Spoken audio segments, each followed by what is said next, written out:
The first person they saw when they got off the ship was not a welcoming committee. It was not the church hospitality committee. When they arrived at their destination, the first person they saw was a man possessed with hundreds upon hundreds upon hundreds upon hundreds of demons. The term legion is a military term that usually is referenced for the number of soldiers in a grouping. In a legion of soldiers, you may have between 300 and 1,000.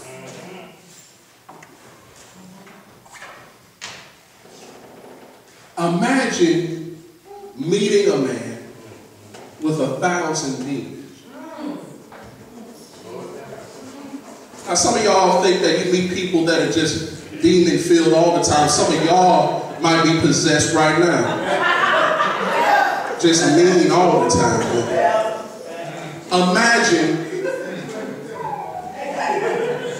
Imagine getting off the ship.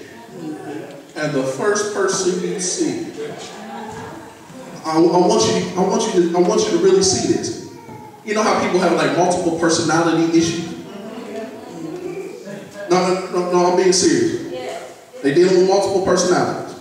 Imagine somebody with 1,000 of them.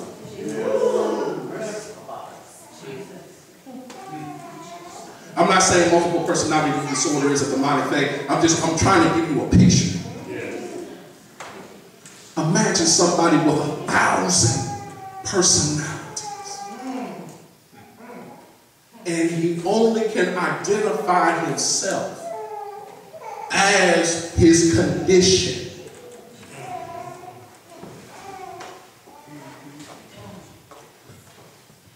Look at where he was sent to. He was sent to the tomb. Can I give you the picture of this man? Here's a man that actually had a family and children. And demons drove him out of his home. And they tried to chain and fetter him. But the presence of the demonic was so strong that chains couldn't hold him. I gotta walk this thing out. I wish I was done sooner, but let me walk this. They, Jesus and the disciples, dealt with a storm on a scene that was familiar. And they crossed to the other side to meet a man possessed by a condition. The storm did not stop Jesus and the disciples. But the first person they see is a direct encounter with demons. This was the demonic's plan B. If I couldn't get you in your trap, I'm going to face you straight up with back up.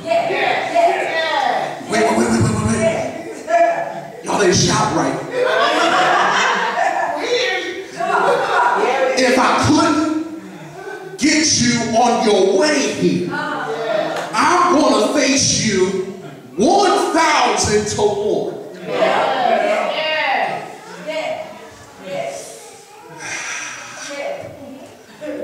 But the one that he was facing is all powerful.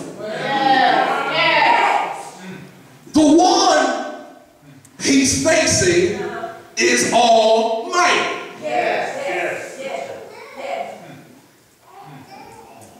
But you know the best part is? The disciples were present. Okay. The disciples identified the storm as theirs by saying, Jesus, don't you care that we're perishing? Jesus got them through the storm. But when they had to face the challenge, Jesus stood before them and handled it by himself. Which means to me that if I'm supposed to go somewhere and I'm supposed to get somewhere, Jesus will get me there. And whatever I lack, because he identified what they lacked, he said, "O ye of little faith." He identified they didn't have the faith to face what was next. There was another man who had a child that died, and he looked for Jesus and said, "Lord, I know if you get there, you can heal my child." And he looked at her and said, "Where is she?" She's at home. "I believe, but help my unbelief." Jesus will always step in and make the difference in where we lack, because he knows wherever we're supposed to go, we got a purpose there. But until we strengthen ourselves, until we grow and develop, until we're able to handle some stuff by ourselves, he will step in the mix and face what we cannot face. Here's why I shout now. Because your survival through everything is guaranteed.